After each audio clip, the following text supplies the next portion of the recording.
こちら手すりで使用するのではなくて、これでハンガーなどをかけることができます。タオルをかけることができます。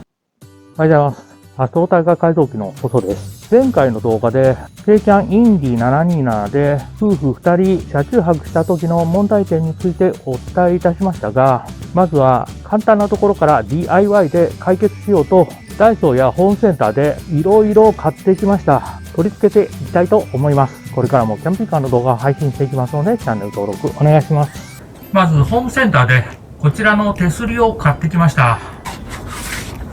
よくある手すりに比べると少し高いんですけれども、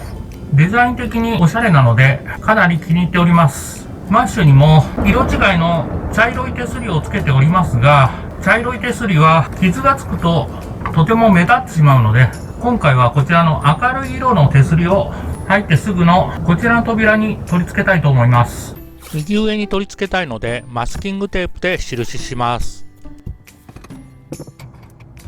ネジが4本付属されていますが、これだと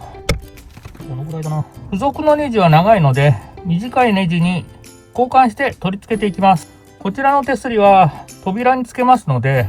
手すりとしてはあまり強度がありません。今回この手すりは手すり以外の目的で取り付けたいと思っておりますが、何のために取り付けるか想像しながらどうぞご覧ください。こちらのネジからこちらのネジに交換します。ネジの先端を押し当てて扉に傷をつけます。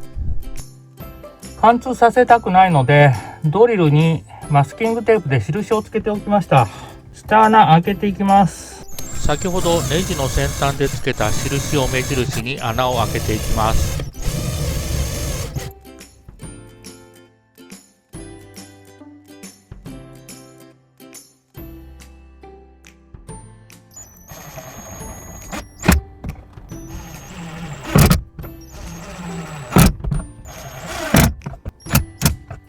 よし、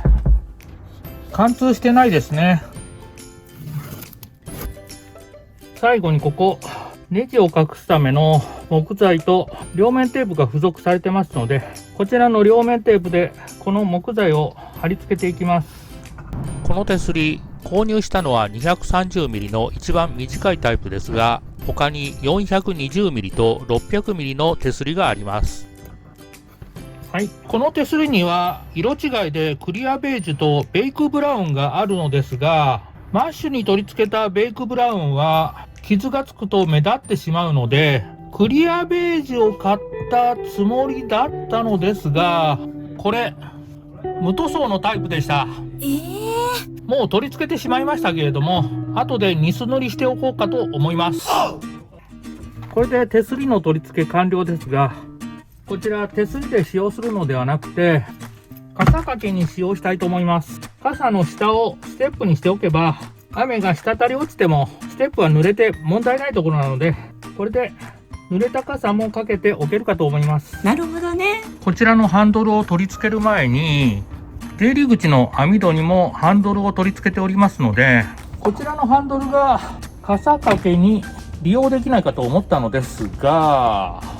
ちょっと高さが低かったです。もう少し手すりの位置を上に取り付けておけば、手すりが傘掛けに使用できたかもしれません。この手すりをもう少し上に移設してもいいんですけれども、そうすると取り付け穴をきれいに埋めることができないので、ハンドルの移設は断念いたしました。そうなんだ。もう一箇所はキャンピングカーの DIY では定番の突っ張り棒です。ダイソーで購入してきました。間違えました。こちらの突っ張り棒はワッツで購入した突っ張り棒です。実はダイソーに突っ張り棒を買いに行ったんですけれども、白と黒と明るい色の木目調の突っ張り棒しかありませんでした。このブラウンの色合いが欲しかったので、こちらの突っ張り棒はワッツで購入した突っ張り棒になります。で、これだけでは服などかけた時にすぐ落ちてしまいますので、こちらはダイソーで購入した突っ張り棒壁弁ガード20パイのブラウンになります。この透明な部品を壁とこちらの間に挟んで滑り止めにするんですけれども、これ結構簡単に落ちてしまいますので、今回はこちらの両面テープで貼り付けていきたいと思います。こちらの両面テープはダイソーでもワッツでも購入可能です。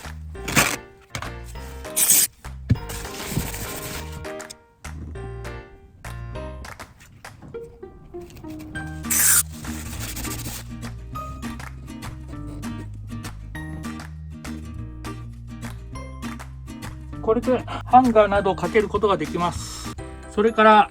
タオル掛け用にダイソーでアイアンウォールバーアンティーク調っていうのを買ってみました。こちらをキッチンのこの辺りにつけようと思ったのですが、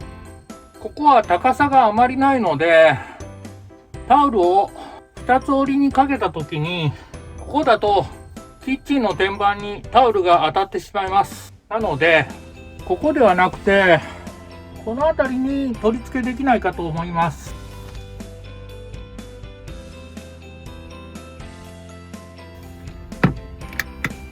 このアイアンウォールバーを取り付けるためにホームセンターで長さ 16mm のサラタッピングの黒買ってきました。ここも板の厚みは先ほどと同じぐらいですね。手すりを取り付けた時と同じようにホームセンターで購入したサラタッピングで印をつけていきます。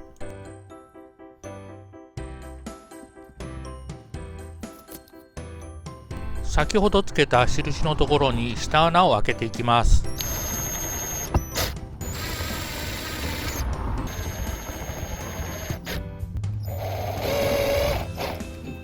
ネジ止めしていきます。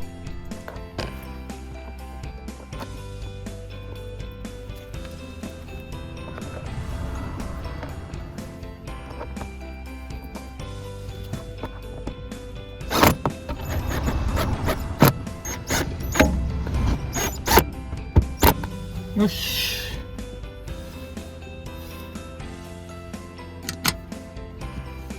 貫通してないですね。これでタオルをかけることができます。はい。今回は突っ張り棒や傘をかけるための手すり、タオルをかけるためのアイアンウォールバー取り付けました。今回の DIY は電気工具を使用しましたが、下穴はキリでも開けれますし、ビス止めは電気工具でなくてもドライバーでもできますので、誰にでもできる DIY じゃないかと思います。今回は前回の動画でお話した問題点の傘の置き場所やタオル掛けについてお伝えいたしました。今回の動画は以上になります。いつもいいねとコメントありがとうございます。専門知識の必要な DIY もアップしますが、誰にでもできる DIY についても頑張って動画配信していきますので、チャンネル登録お願いします。最後までご視聴いただきありがとうございました。この辺にも取り付けようかと思ってるのですが、多すぎますかね。